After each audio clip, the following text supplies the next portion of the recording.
Christmas. Although it's said to be the most wonderful time of the year, how true is this really? While much of the world will be partaking in gift giving, tree decorating, ornaments, presents, and Christmas meals throughout the season, here's what you didn't know about Christmas. Because did you know that Christmas was in fact banned in America at one point? Oh yes, this is true, and what you're looking at is an actual public notice that was posted, and it even says the observation of Christmas having been deemed a sacrilege, the exchanging of gifts and greetings, dressing in fine clothing, feasting, and similar satanical practices are hereby forbidden, with the offender liable to a fine of 5 shillings. And notice how it's also classified as satanical practices, but it's also considered and deemed a sacrilege. And if you look at that word, it actually means, according to Oxford Dictionary, the violation or misuse of what is regarded as sacred, and according to Merriam-Webster, it means a gross irreverence toward a hallowed person, place, or thing. In 1647, Christmas was officially banned by English Parliament and the Puritan leaders. Oliver Cromwell, who was a Puritan leader at the time, banned all Christmas-related activities from 1647 all the way up until 1660. However, the Puritans banned Christmas between the years 1659 and 1681. In America specifically, it was Alabama that became the first state to legalize Christmas in 1836, followed by Louisiana and Arkansas as of 1838, hence the celebration that commonly occurs on December 25th. But what was once considered a satanical practice and a sacrilege, and if you look at the etymology of the word sacrilege, you'll see that it means stealer of the sacred things. Is there some truth to that? Let's find out, because what you're going to see is that Christmas was celebrated thousands of years ago, even before the birth of the Messiah. In fact, in Warner Keller's book, The Bible as History, we receive this following admission, quote, December 25th is referred to in documents as Christmas Day in AD 324 for the first time. Under the Roman Emperor Justinian as of the 6th century AD, it was recognized as an official holiday. An old Roman festival played a major part in the choice of this particular day. December 25th in ancient Rome was known as the Dies Natali Invictus, which can also be pronounced as the Dies Natali Solis Invicti or Sol Invictus, which also means birth of the unconquered sun, the day of the winter solstice, and at the same time in Rome, the last day of the Saturnalia, which had long since degenerated into a week of unbridled carnival. So on December 25th, in ancient Mithraism, this day gave homage to Mithras, the sun idol, who oddly resembles Lady Liberty, as you can see with the halo behind. But this day did not just give homage to Mithras, oh, quite the contraire. Now there was also the ancient Roman festival known as Saturnalia, which was a festival in homage of the sun idol Saturn, originally held on December 17th for a week, with festivities all the way up until December 23rd. Now during this pagan Roman winter solstice, it was celebrated with the sacrifice at the temple of Saturn in the Roman Forum, along with a public banquet. But did you also know that during Saturnalia, there was also private gift giving, continual partying, carnival atmospheres that also overturned Roman social norms, and during this time, gambling was also permitted. And according to Michael Grant's book, History of Rome, before long the Emperor Aurelian established a massive temple of the unconquerable sun as the central and focal point of the entire religious system of the state of Rome, and the birthday of this pagan deity was to be observed into December 25th and thus transformed into what's commonly known as Christmas. But there was the ancient Roman winter solstice festival, also known as Brumalia, that honored and gave homage to idols such as Saturn and Kronos, as well as Ceres and Demeter and even Bacchus. And by the Byzantine era, celebrations went from November 24th all the way up until Saturnalia around December 23rd and lasted close to a month and was celebrated as late as the 6th century AD. And during this time, feasting, merriment, and sacrificing pigs to idols took place. And then, contemporarily speaking, this all gave rise to what's commonly known as Yule, which is one of the pagan Wiccan celebrations that is commonly celebrated and observed from December 20th all the way up until December 23rd in order to celebrate the rebirthing of the sun. Although originally observed by Germanic peoples, giving homage to Odin, who is also known as the Germanic god of death, among several others, this festival is just one of the 8 festivals that's celebrated by the Wiccans around the same time as Christmas. And not only does it have to do with paying homage to the rebirthing of the sun, but it's also all about magic, bonfires, as well as potluck and feasting. But where does Christmas really come from? Did it really originate 2,000 years beforehand, or was it a celebration that was partaken even thousands of years before that? Because according to the Roman Catholic Church and the Catholic Encyclopedia of the 1911 edition, when you even look up the word Christmas, you will see that it says Christmas was not among the earliest festivals of the church, and then it goes on to say that, quote, the first evidence of the feast is from Egypt, unquote. But what you're about to see is that Christmas traces its origins all the way back to Babylon. Now we will be talking about topics that are commonly associated with Christmas today, the first being most commonly known to many, Santa Claus. Because did you know Santa Claus is actually a corruption of the name Saint Nicholas, who was a Roman Catholic bishop during the 5th century AD. And according to Encyclopedia Britannica, Volume 19, pages 648 through 649, you will read, quote, Saint Nicholas, Bishop of Myra, a saint honored by the Greeks and Latins on the 6th of December. And it also says, a legend of his surreptitious bestowal of dowries on the 3 daughters of an impoverished citizen is said to have originated the old custom of giving presents in secret on the eve of Saint Nicholas or December 6th, which was then subsequently transferred to Christmas Day, hence the association of Christmas with Santa Claus. But there is something even darker and more interesting and suspicious indeed when you closely look at Santa Claus and even his name, Santa. Because if you unscramble the word Santa, you get the word Satan, and you can actually do this on your own and you will see that this is the case. But this isn't the only way that Christmas pays homage to Satan. Oh, we're just getting started. Now we'll be discussing the Christmas tree and its origins, because it's not what you think it is, and it does not originate where you think it comes from. Now, the Christmas tree originated in Germany, but also got its roots from the Romans, who then got it from the Egyptians, who then also got it from the Babylonians. And we even see mention of Christmas trees in scripture as spoken of in Jeremiah chapter 10 verses 1 through 4 as well. But what is the real purpose behind the Christmas tree? Well, according to William Walsh's Curiosities of Popular Customs, page 242, quote, an old Babylonian fable told of an evergreen tree which sprang out of a dead tree stump. The old stump symbolized the dead Nimrod. The new evergreen tree symbolized that Nimrod had come to life again in Tammuz. Among the Druids, the oak was sacred. Among the Egyptians, it was the palm. And in Rome, it was the fir, which was decorated with red berries during the Saturnalia.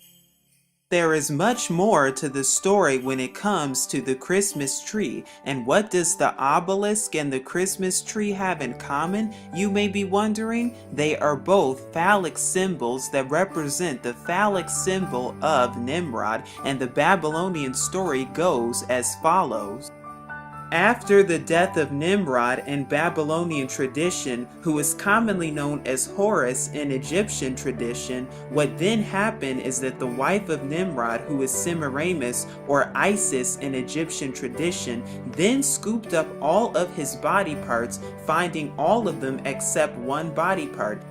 And of course, the one part that she did not find was his phallic symbol, or his penis, which then became a symbol and symbolized by the obelisk and even the Christmas tree. Because whether you know it or not, Christmas actually gives homage to the birth of Nimrod, the sun idol, and we'll be talking more about that in just a moment to come. And then of course we have presents and gift giving, which originates all the way back to Saturnalia, paying homage to Saturn, the deity of agriculture. But what about the lovely ornaments you see on Christmas trees? Where do they originate from? In ancient Roman tradition, the Romans decorated their trees in order to honor Bacchus, the god of fertility, during Saturnalia, and they also placed 12 candles on the tree in honor of the sun god. But that's not all.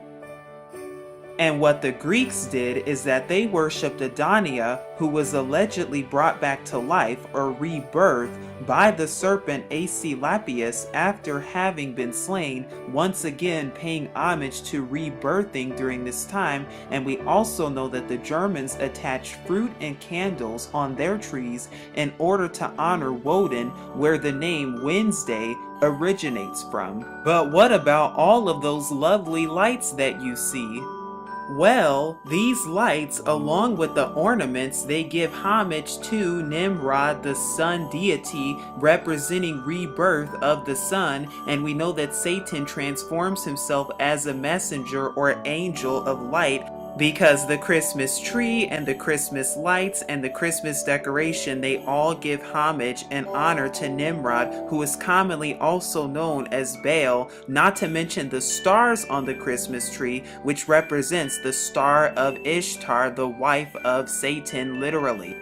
And then we have the reindeer, in which we're commonly taught and told that the reindeer are the ones that sleigh around Santa so that he can deliver presents to children on the evening of Christmas Day. But there's even a darker truth behind what reindeer really symbolize.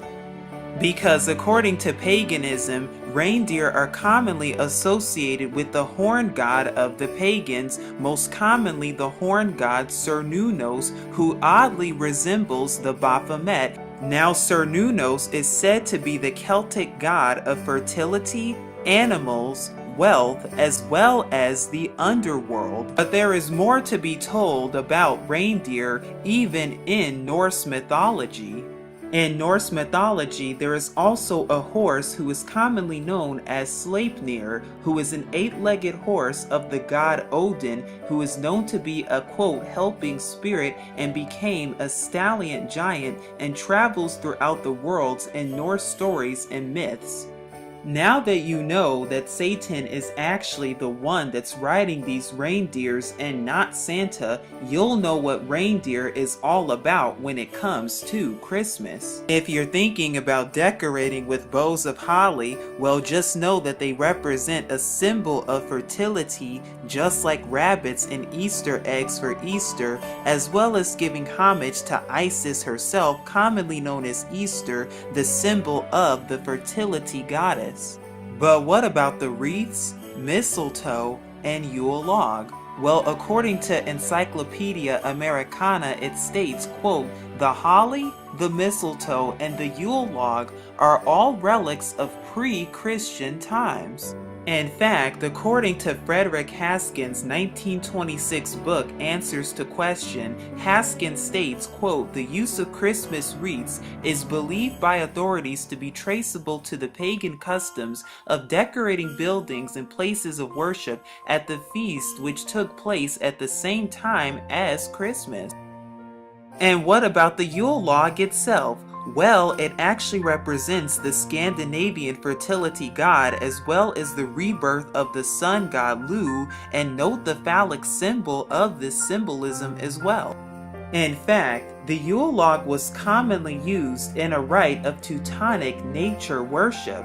So now you'll know the real definition and origins of the Yule log and the wreaths.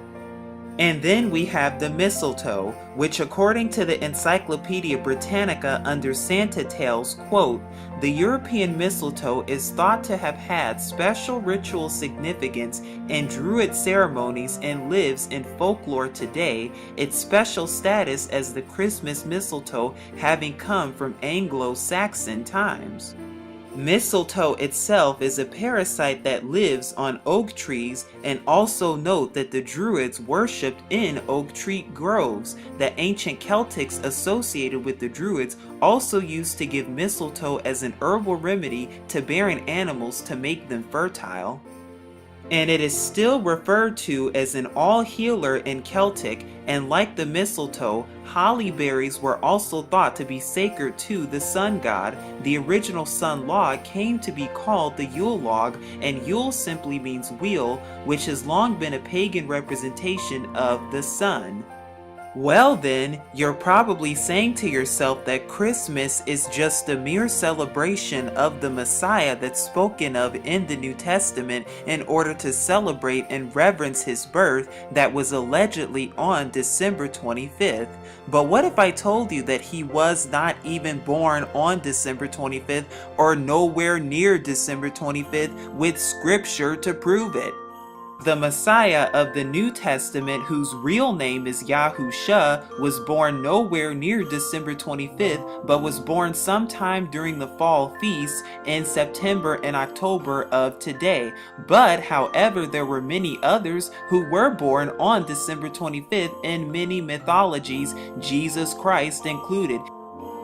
Because as you see right here, December 25th was celebrated and hallowed as the birth of many sun gods, including Nimrod, and some of them we've already gone over, including Horus for Egypt, Mithras for Persia, Tammuz for Babylon, as well as Buddha and Krishna, as well as Dionysus and Zoroaster, and the list goes on. And note how they all have a sun symbol behind all of them too, which is where you get all the sun symbolism as we see throughout many ancient cultures, and even today with sun worship and worshiping on Sunday indeed. And the reason that December 25th was chosen specifically is because this day has to do with the rebirth of the sun. And note how this day typically comes 3 days after the shortest day and the longest night of the year, where the sun is now starting to shine longer in the day,